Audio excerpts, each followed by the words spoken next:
botar a abertura na gravação também. Vai, bota aí. Não, tem que ser completo, com a abertura. Evangelho Online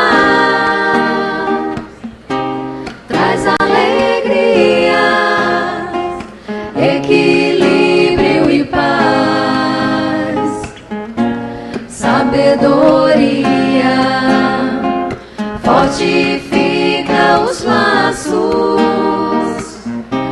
de uma família e nos liga ao Pai em plena harmonia.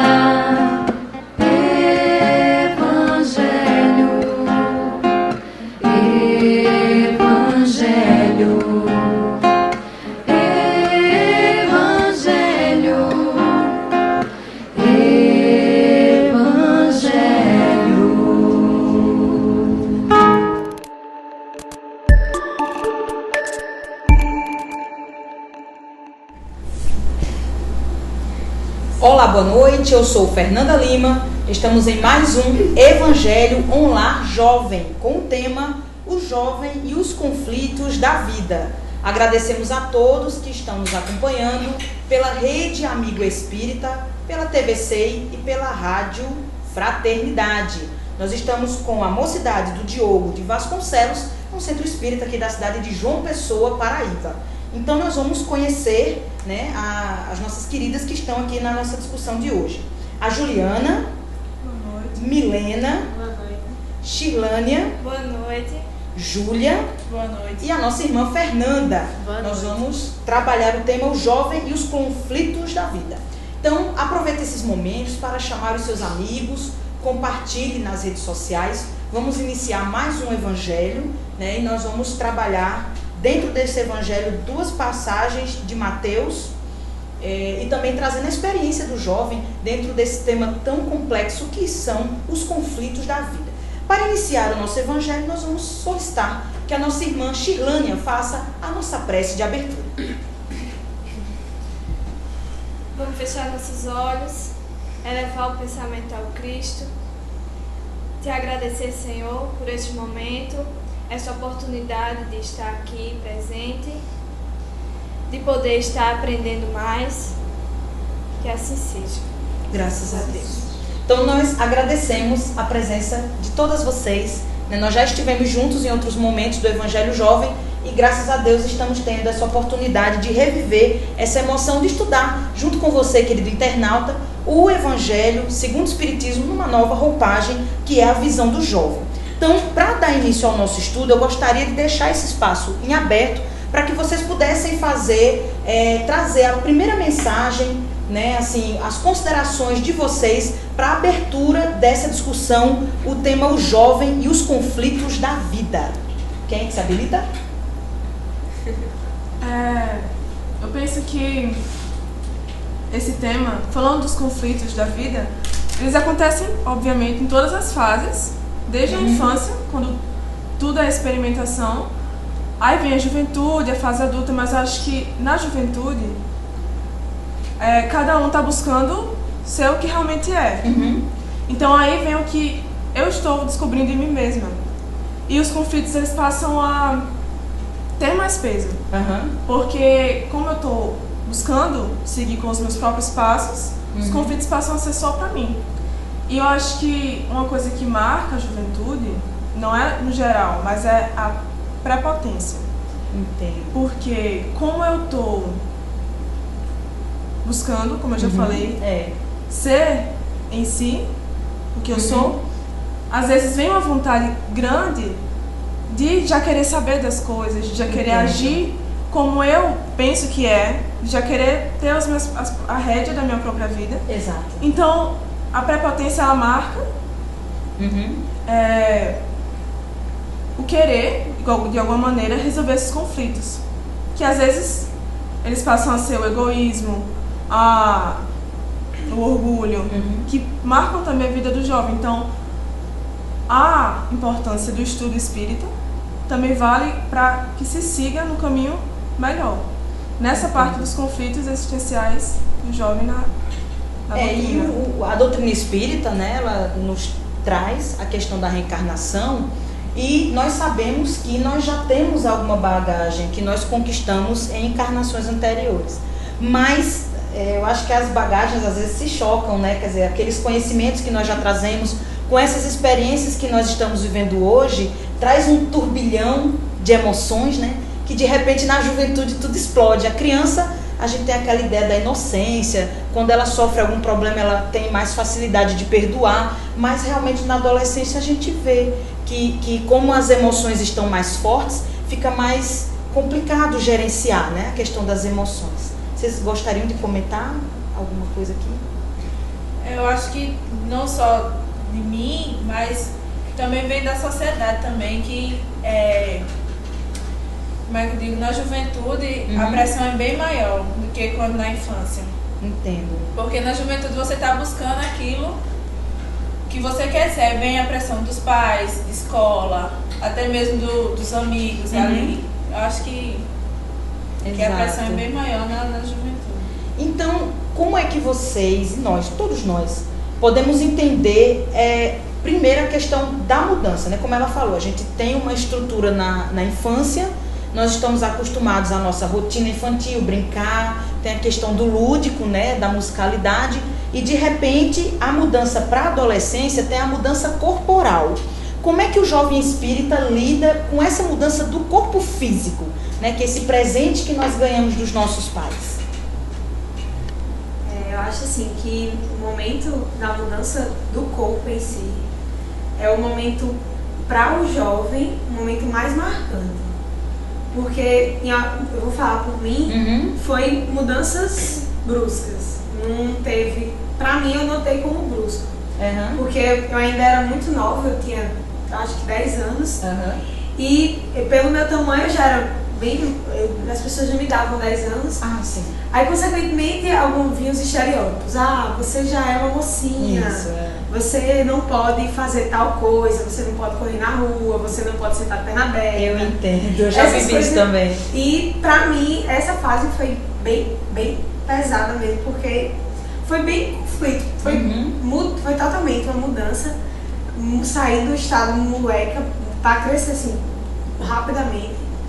E com a doutrina, aí veio a compreensão das mudanças que eu preciso viver e poder fazer esse somatório das experiências que eu tenho, né, que eu já tenho, com as novas experiências que vão acontecendo, né? Aí eu penso também que a mocidade, né, ela auxiliou bem um tanto bom na minha vida, porque é um momento de amigos que tá ali, que auxilia nesse processo, para poder meio que dar uma força, para dizer, eu também estou passando por isso.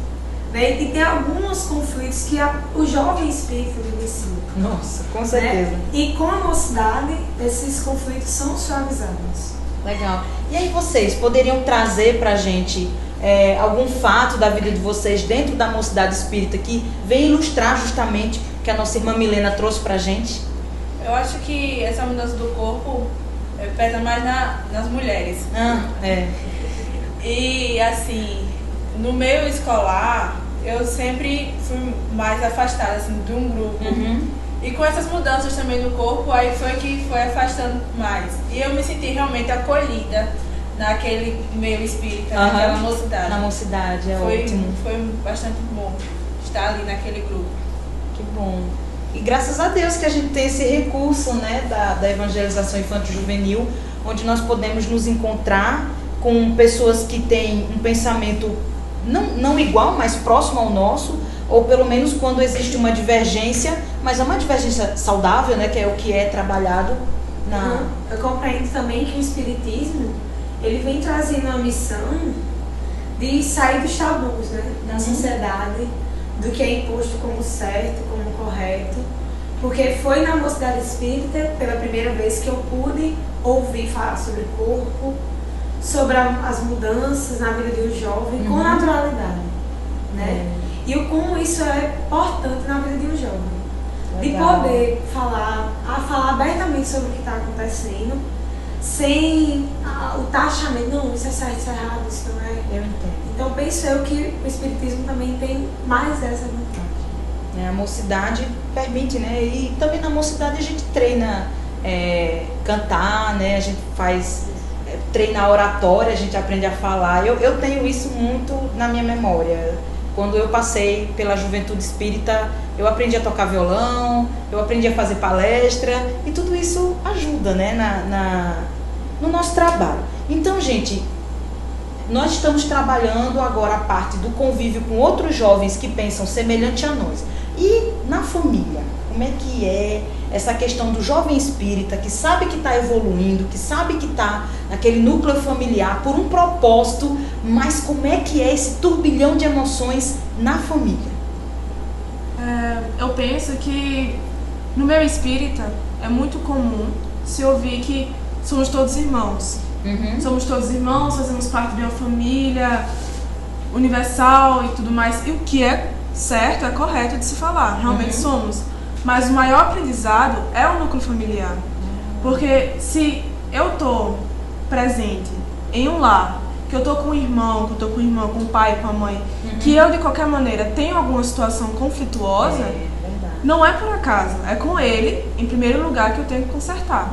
Porque às vezes é fácil considerar um amigo que foi uma escolha que eu tive como irmão. Agora, o irmão que está na minha casa não foi uma escolha diretamente minha, não que eu esteja lembrando agora, porque quem tem a compreensão espírita tem o dever de saber disso. Mas se ele está ali, do meu lado, no mesmo teto que eu, primeiramente eu tenho o dever de consertar alguma situação que eu tenha com ele, seja com pai, com mãe, com irmão, com irmã. E, querendo ou não também, como é uma sala de aula onde o ensino é mais intensivo, é lá que surgem também os dos maiores conflitos.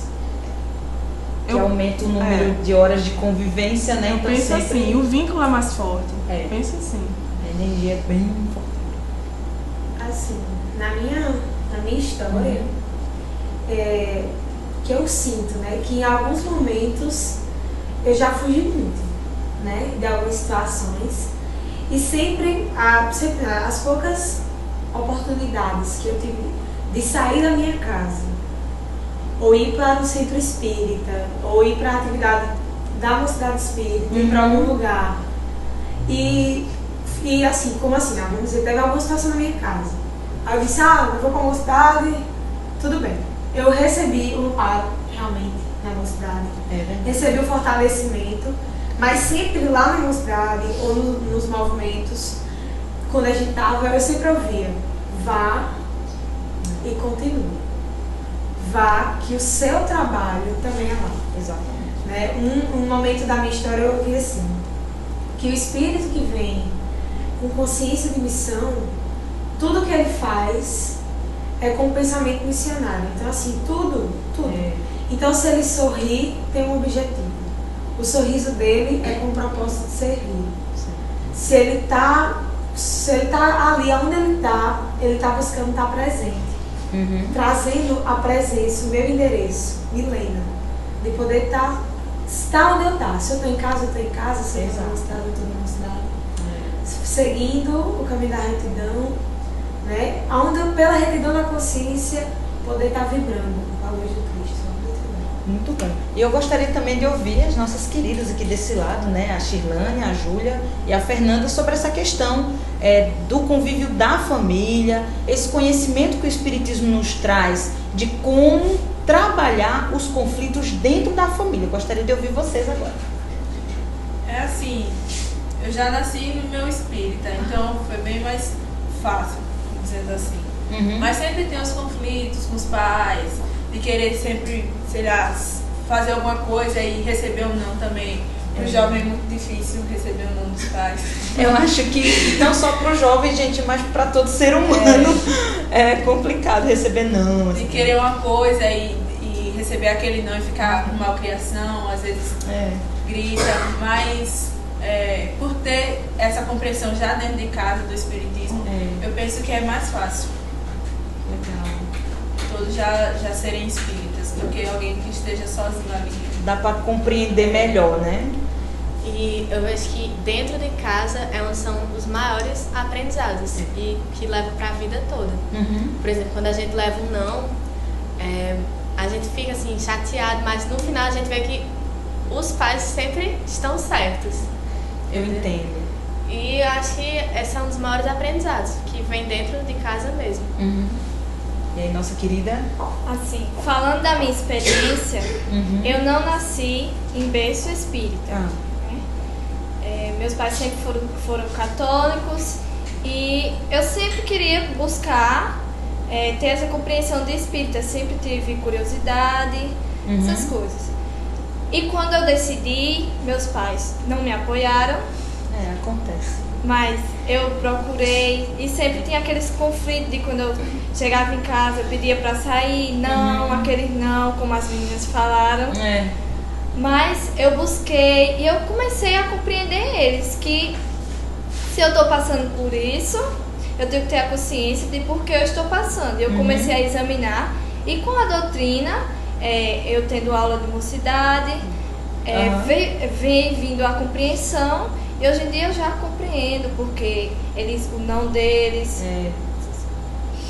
Interessante. Então, quer dizer, várias experiências, né? Eu também tive a oportunidade de entrar no espiritismo com 1 ano de idade, então praticamente eu nasci, né? E realmente eu digo, nós que já passamos por outras situações, acadêmico, mercado de trabalho, a gente sabe que em qualquer situação, não só dentro da família, o não, ele dói muito. E aí a doutrina espírita já nos ajuda a compreender, né, a ter esse autoconhecimento, de buscar o que é que nós ainda precisamos melhorar e o significado desse não na nossa vida. Gostaria de citar aqui para vocês a passagem do Mateus, capítulo 6, versículo 24, aquela mensagem do servir a Deus e a mamon. Vamos agora trazê-la para nossa discussão. Ninguém pode servir a 2 senhores, porque ou há de odiar um e amar o outro, ou se dedicará a um e desprezará o outro. Não podeis servir a Deus e a mamon. Está em Mateus. E Lucas nos traz da seguinte forma, Lucas 16. Nenhum servo pode servir 2 senhores, porque ou há de odiar um e amar o outro, ou se há de chegar a um e desprezar o outro. Não podeis servir a Deus e a mamon. Então, dentro dos conflitos que nós vivemos e na juventude ele aparece mais forte, vem justamente essa fase da transição em que a gente está saindo da escola e vai para o mercado de trabalho, e a gente sabe que o dinheiro, o consumismo é uma força que seduz bastante todas as idades. A gente vê aquelas criancinhas no shopping, né, bem nervosas, querendo os melhores brinquedos, os brinquedos mais coloridos, e também os adultos querendo, né, os dispositivos eletrônicos mais poderosos. Então, como é que o jovem espírita vê essa questão de servir a 2 forças, que é o consumismo, o dinheiro e, ao mesmo tempo, o desapego aos bens materiais, que é a grande lição que o espiritismo nos traz? Eu penso assim, quando é criança, a busca, na verdade, a procura é que o pai me dê. Mas quando eu vou ficando mais velho, eu vou compreendendo que eu vou ter que ter minha vida, que tudo isso... E que vem, nessa parte da vida, da juventude, vem a entrada, deixar de estudar, começar a trabalhar, e aí começar a ganhar o próprio dinheiro. E aí, eu acho que tem que se buscar o equilíbrio. Porque os bens materiais, obviamente, são importantes. A gente tá no mundo da forma, então tem que ter a forma como sobrevivência. Eu tenho que ter comida, eu tenho que ter casa, eu tenho que pensar nisso, eu tenho que ter recurso para conseguir tudo isso, mas que tenha um equilíbrio. Então, eu acho que não é querendo contar vantagem, mas a doutrina espírita é uma das que traz mais esclarecimento sobre isso, de trazer esse equilíbrio. Porque no Evangelho, em momento nenhum, condena a forma, a matéria, mas mostra a busca que tem que ter, na luz da consciência, do equilíbrio entre eu buscar a minha harmonia espiritual e de buscar a minha estabilidade material. E também, até antes de chegar nessa fase de querer entrar no mercado de trabalho, de querer ter as minhas coisas, de querer ter o meu dinheiro, um pouco antes disso, nos meios escolares, tem aquele, não, eu tenho isso, você não tem. Eu tenho um iPhone, sei lá das contas, e você não tem. Então, já é meio que deixa eu ver a palavra certa, motivando essa ambição de querer ter. Então acho que o caminho é buscar esse equilíbrio.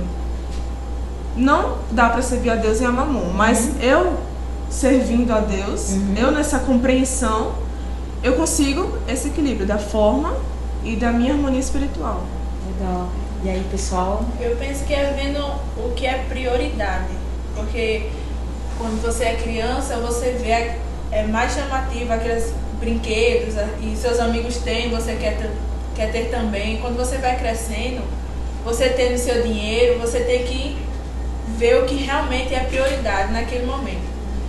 E eu penso que se você não tiver esse equilíbrio, como Juliana falou, você vai entrando em situações e dívidas, e que a gente vê muito hoje em dia, pessoas endividadas em cartão de crédito, não sei o quê. E pra mim, o Espiritismo traz muito isso sobre o que é prioridade pra mim naquele momento.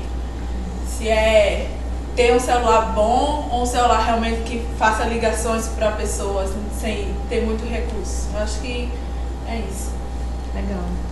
E não só, como Júlia falou, dar prioridade ao que é realmente necessário e dentro da simplicidade, sem excesso, para só o que é necessário e o que é a prioridade em sua vida, mesmo não sendo tão elaborado como as outras coisas. De uns dias desses, falando sobre dinheiro, eu percebi assim que quando eu tô com dinheiro, por mais pouco que seja, me vem 1000 coisas na cabeça. 1000 coisas. Eu digo, não, mas eu não preciso de nada disso. Beleza. Aí eu digo, não, ok, vou parar, não vou comprar nada disso. Aí eu vou caminhando, aí eu, não, mas isso tá tão barato. Não, aí ok, eu não compro nada. Mas quando chega em comida, meu Deus, eu gasto muito dinheiro com comida. Esse mês que passou, eu gastei toda a minha mesada. Gente, eu estou junto com vocês, ó. Entendeu? Aí esse mês que passou, eu gastei todo o meu dinheiro com comida. Aí eu tava pensando, cara, é um suicídio o que eu tava fazendo. Porque pegar a luz do Espiritismo, servir a Deus e a Mamon, né? De escolher um dos senhores, aí pegando a fala de Juliana, que é necessário, eu tenho que pensar em casa, comida e trabalho, né? Não tem como excluir isso. E pegando o que a Julia falou, da prioridade, né? Eu diria assim, parafraseando a frase do Cristo, o que é mais importante para mim nesse momento, né? E o que eu vou fazer. Então, assim, em alguns momentos, eu já tive a oportunidade de trabalhar, né? De tocar, porque eu tô começando a tocar um instrumento, de tocar em uma orquestra e ganhar uma pequena quantia que daria já um auxílio bom. Sendo que é no dia de um grupo de estudo lá da União Espírita que eu tô. Aí eu digo, cara, é uma escolha que eu tenho que fazer. Aí o que é mais importante para mim nesse momento? Eu digo, não, nesse momento dá para eu ir caminhando, dá para eu ir vendo, eu quero um estudo, né? Aí é cada um examinando na sua vida. Também não é dizer, eu vou sair da mocidade porque eu preciso de dinheiro. E também não é dizer, eu vou viver só na mocidade, ou só no meu espírito, porque é o caminho. Não, eu penso que é realmente o equilíbrio entre os dois. Eu entendo. E uma das coisas boas da juventude é exatamente fazer essa transição suave, né, entre a questão acadêmica, o estudo, o ensino médio, para quem vai para a faculdade, depois o mercado de trabalho, porque tem o amparo dos pais, né? Então a gente às vezes escorrega na parte financeira, mas os familiares estão ali ajudando. Que é um estudo de caso, porque vai ter um momento mais para frente, a gente sabe que, né, pela lei da reencarnação a gente nasce, mas depois a gente desencarna, bom, tem que ir, né? Tem uma hora que tem que ir.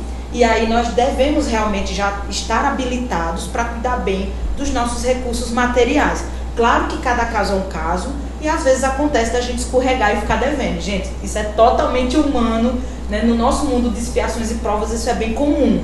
mas a nossa luta é realmente pelo equilíbrio, né? Lembrando que a cada um segundo suas obras, então a gente já tem que ter aquele pensamento estratégico de pensar na frente, dizer, olha, eu adquiri esse recurso, então eu vou separar aqui o da alimentação, o de comprar um livro espírita, um livro de literatura geral ou um livro acadêmico para quem ainda está estudando, e aí na tentativa e erro mesmo é que a gente vai aprendendo.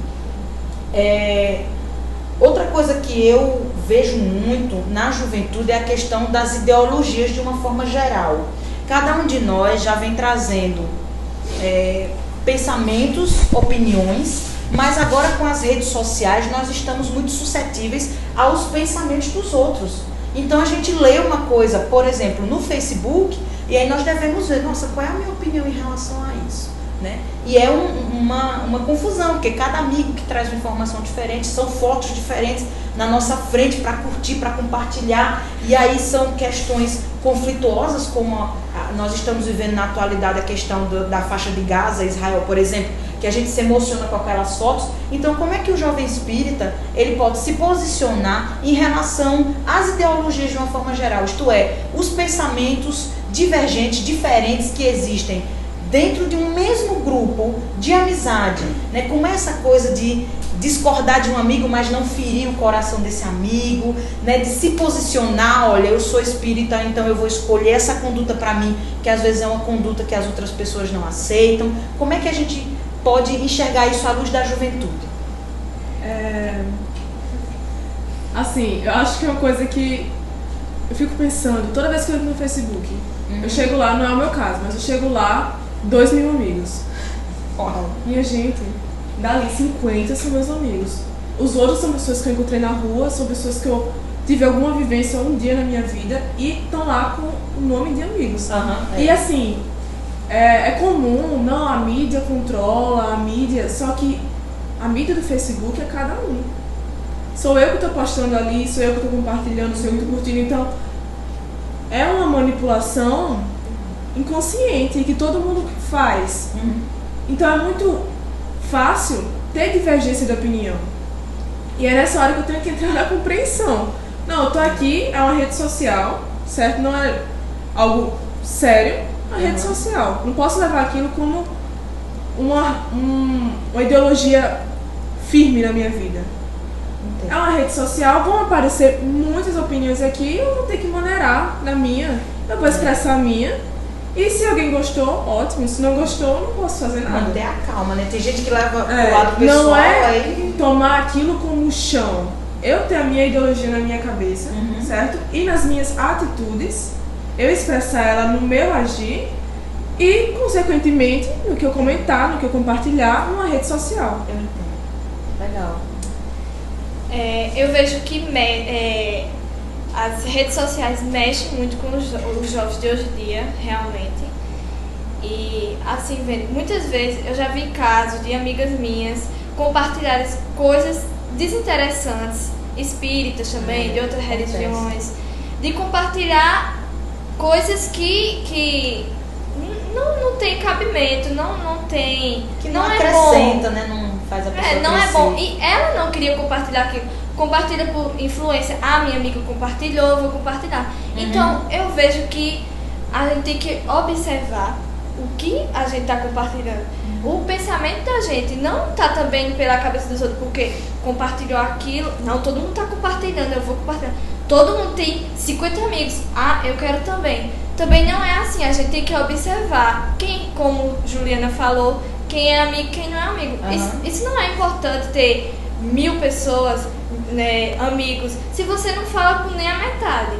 Termina causando situações para você mesmo. E na doutrina espírita, isso abrange muito facilmente pra gente. A gente tem um grande conhecimento disso, de que a gente já teve aula sobre isso. E já eu observo o que eu posto, já não busco influências de amigo. Quando tem alguma coisa para compartilhar ou comentar, eu observo se vou machucar alguém, mas eu pego de leve, porque é minha opinião, ali está expressando opiniões. Interessante. Eu vejo assim que eu tenho, principalmente o jovem espírita, ele tem uma carga maior como o Chilena falou, quando ele coloca algo na internet, né?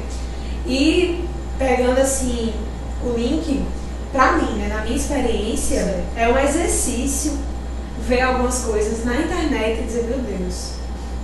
Porque tem pessoas que compartilham, tem pessoas que postam. Aí a minha pergunta, qual é a necessidade disso? E é um exercício pra mim, ver aquilo, examinar, pegar o melhor daquilo e passar. Ou simplesmente passar o mouse direto, ou excluir aquela pessoa. Pra mim, é um exercício bom, né? E necessário. Porque tem pessoas que dizem assim, o Facebook é meu, eu posto o que eu quiser. Então, assim, o Facebook, que é a rede mais utilizada por mim mesmo, não é a minha vida, não é a minha casa, né? Eu vejo o Facebook assim como um portfólio. Você coloca ali a sua foto, aí tem uma mensagem sobre você, tem uma foto de capa. É meio você se mostrando para o mundo. Aí cada um vai fazer a escolha. Como eu quero me mostrar para o mundo, né? Aí vai cada um buscando, examinar como eu posso utilizar a mídia ao meu favor, né? E usar isso como um objeto de divulgação do melhor. Não só do espiritismo, mas como de outras religiões que existem, de filosofias, budismo, várias outras que tem várias páginas, e como eu posso auxiliar outras pessoas com a ferramenta da mídia. Legal. Tem uma mensagem que eu adoro, que é atribuída a Sócrates, que são as 3 peneiras. Vocês conhecem? Já. Eu adoro. Bom, para você internauta, eu vou ler rapidinho para você relembrar também, para vocês não morrerem de curiosidade, tá? Um homem procurou um sábio e disse: preciso contar-lhe algo sobre alguém. Você não imagina o que me contaram a respeito de... Nem chegou a terminar a frase quando Sócrates ergueu os olhos do livro que lia e perguntou: espere um pouco, o que você vai me contar já passou pelo crivo das 3 peneiras? Peneiras? Que peneiras? Sim, a primeira é a da verdade. Você tem certeza de que o que vai me contar é absolutamente verdadeiro? O rapaz disse: não. Como posso saber? O que me foi o que me contaram. Então, suas palavras já vazaram a primeira peneira. Vamos então para a segunda, a da bondade. O que você vai me contar? Gostaria que os outros também dissessem a seu respeito? Não, absolutamente não. Então, suas palavras vazaram da segunda peneira. Vamos agora para a terceira, que é a da necessidade. Você acha mesmo necessário contar-me esse fato? Ou mesmo passá-lo adiante? Resolve alguma coisa? Ajuda alguém? Melhora alguma coisa? E o rapaz disse: não. Passando pelo crivo das 3 peneiras, compreendi que nada me resta do que iria contar. E o sábio, sorrindo, concluiu: se passar pelas 3 peneiras, conte. Tanto eu quanto você e os outros iremos nos beneficiar. Caso contrário, esqueça e enterre tudo. Então, a verdade, a bondade e a necessidade. E eu me lembro disso quando eu vou postar alguma coisa no Facebook. Porque no começo eu também era uma metralhadora.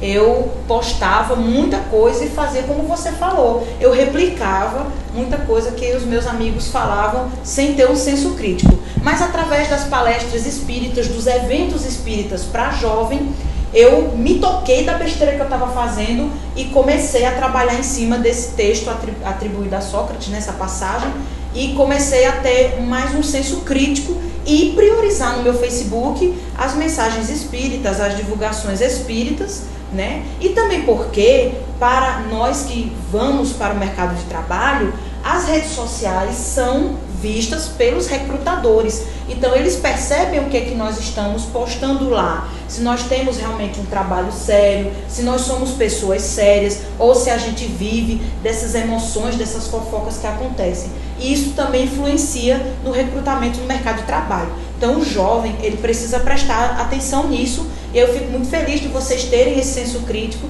e de já terem passado por palestras desse tipo, nesses eventos produzidos aqui na Paraíba, no EGES desse ano, que foi em Cajazeiras, em maio, nós tivemos, né, uma palestra sobre mídia social, rede social, enfim. E é uma coisa muito importante. Agora, eu sei que o estudo está muito bom, nós gostaríamos de ficar, né? Mas para encerrar, eu gostaria que vocês comentassem a questão do jovem e a religião, que no caso é o nosso último tema, fechando a questão dos conflitos da vida, para a gente partir já para a parte final do nosso estudo. Assim, como eu já nasci numa família espírita, foi bem mais fácil para mim ter esses conhecimentos, esses ensinamentos, mas me vinha a curiosidade também de conhecer outras religiões, até para não ter um preconceito com essas outras compreensões. Só que vendo, conheci algumas igrejas católicas e algumas evangélicas, só que eu realmente me vi aqui no espiritismo. Eu também, aconteceu isso comigo. Eu gostei mais do espiritismo, de gente, olha, eu toco nas missas que me chamam, minhas tias casaram, eu ajudei, já toquei em festa de 50 anos de casamento, de católicos, mas na hora eu digo, não, olha, meu livro dos espíritos, eu não troco por nada desse mundo. Vocês também tiveram essa mesma sensação algum dia? Assim, em alguns, a sensação assim de realmente ser acolhido no espiritismo, eu já usei, meu Deus, eu não sei o que seria de mim se eu tivesse em outra compreensão religiosa. Também já pensei. Mas pegando um link assim, de dizer, em alguns momentos da minha vida, quando me perguntavam a religião, eu tinha meio que vergonha. Eu também já passei por isso. Né? Hoje mesmo eu encontrei uma menina que estuda na escola, né, muito próxima, e ela ficou, tu vai pra onde? Aí eu meio que demorei assim, eu vou pra oração, espírita. Aí ela, tá. Ela até que me disse a parada do outro, que eu não sabia o que era. Que bom. Aí assim, em alguns momentos quando me perguntavam, qual é a tua religião? Aí eu dizia, sou espírita. Mas olha, eu sou espírita kardecista. Aí depois eu fui parar. Como assim? Pra qual a necessidade de eu bater na mão que eu sou espírita kardecista? Existe outro espiritismo sem ser kardecista? Qual é a necessidade? Espiritismo é um só. Exatamente. Não é? E como isso me fez pensar e o quanto é desnecessário tudo isso, né? E o como é importante eu ter o conhecimento de outras religiões, né? De poder examinar assim, porque o espiritismo ele sofre muito preconceito, né? Não há como negar. Se afirmar espírita hoje em dia por algumas compreensões normal, mas sofre aí de um preconceito, assim. Aí assim, eu como espírita, podendo ser vítima de preconceito, não posso eu ter atitudes preconceituosas com outras religiões, né? Atitudes castradoras com vários outros movimentos. Caso não conheça, silencie, né? Porque várias religiões já me falaram, não sei, não concordo nem discordo, né? Então buscar estudar para poder ter um posicionamento, assim como as mídias, a família, tudo, para poder falar. Né? Não simplesmente me afirmar espírita e ter posicionamentos que não são condizentes com o espiritismo. Né? Ai, gente, nós estamos... Tá tão bom esse diálogo, mas realmente o nosso horário, né? Como sempre, o evangelho sempre tem a hora exata de começar e terminar. Então, já antecipadamente eu agradeço a todos vocês. Muito bom, né? A gente trabalhou bastante conteúdo. Vocês aí de casa com certeza vão dormir com a cabecinha pensando em muitas coisas que elas viveram, vocês também estão se identificando aí, nossos queridos internautas. Para finalizar, nós vamos trazer para vocês a mensagem do Mateus, capítulo 5, de 14 a 16, quando ele fala, vós sois a luz do mundo, não se pode esconder uma cidade edificada sobre um monte, nem se acende a candeia e se coloca debaixo do alqueire, mas no velador, e dá luz a todos que estão na casa. Assim, resplandeça a vossa luz diante dos homens, para que vejam as vossas boas obras e glorifiquem ao vosso Pai que está nos céus. Então essa é a mensagem que eu gostaria de deixar para todos nós. Isto é, diante dos conflitos da vida, nós devemos agradecer todos os recursos tecnológicos, o conhecimento espírita, o conhecimento das outras religiões que ajudam bastante, e no final da história a gente consegue dar encaminhamento à nossa encarnação de uma forma mais tranquila, quando a gente tem condições de buscar o conhecimento, porque o conhecimento suaviza, né, os nossos sofrimentos. Gostaria de deixar aqui facultada a palavra para vocês darem um tchau para vocês, o tchau, né, para os nossos internautas, e também deixar a mensagem final. Vamos começar pela Fernandinha. Eu acredito que mesmo com os conflitos da vida, com os erros, tem que continuar, porque são com os erros que a gente vai aprendendo mais. E que, como ele fala, vós sois a luz do mundo. Então, acho que não tem nem palavra. Jogar o astral pra cima e vamos lá. Exatamente. Eu penso que é assim mesmo, com todos os conflitos, ainda temos que erguer a cabeça. E como ele não disse, eu sou a luz do mundo, mas vós sois. Então é isso. Vou seguir. Eu vejo que com os conflitos, a gente deve agradecer. Sempre estar sendo grata a Deus por essa oportunidade de a gente estar podendo receber esses conflitos e saber sair deles de bem. Como foi falado, vós sois a luz do mundo, eu sou, você é, todos nós somos. Então, um dia vamos se juntar para ser luz. Eu sou filha da luz. Tudo em mim, eu tenho poder de lucificar na minha caminhada. Tenho o poder de dar um tom diferente, colorir assim como eu quiser, né? E me integrar, como assim, pegando também a frase, que eu e o Pai somos um, né? Então, assim, é uma violência excluir, negar a parte divina que há em mim, a luz que há em mim. E também é uma violência não querer reconhecer a sombra que ainda há em mim. E a luz vem chegando, vem clareando, vem limpando, clareando até a última partícula de poeira, para poder soltar e voar. Um infinito. Legal. Como o tema de hoje foi conflitos existenciais, tem uma mensagem que eu aprendi com um amigo que diz assim: quando eu tiver uma situação de conflito com alguém, com pai, com mãe, que isso está me deixando mal, é um exercício, mas eu agradecer por ter alguém que está ali do meu lado, me ensinando a ter paciência, me ensinando a ter compreensão. Então, mesmo quando eu estou naquela situação, eu imaginar, graças a Deus. E com essa atitude, eu vou acessando a minha luz e vou transbordando essa luz. Que eu penso que essa é a maior mensagem de vossas luzes, porque não adianta ser e ficar para mim mesma aquela luzinha, eu tenho que acender, só luz. Então, nós agradecemos mais uma vez, foi muito bom. Estivemos aqui com a juventude do Diogo de Vasconcelos. Vamos convidar nossa irmã Júlia para fazer a nossa prece de encerramento. Vamos fechar os olhos, elevar o pensamento. Deus, Pai e Mãe, grata, Senhor, por este momento aqui tão produtivo, pela oportunidade de ter conseguido estar aqui, pelos amigos, pela família, pelos conflitos que só vêm para aumentar e aumentar a nossa fé, e que assim seja. Graças a Deus. Então, um grande beijo para vocês. Até a próxima quinta-feira com mais um Evangelho Online.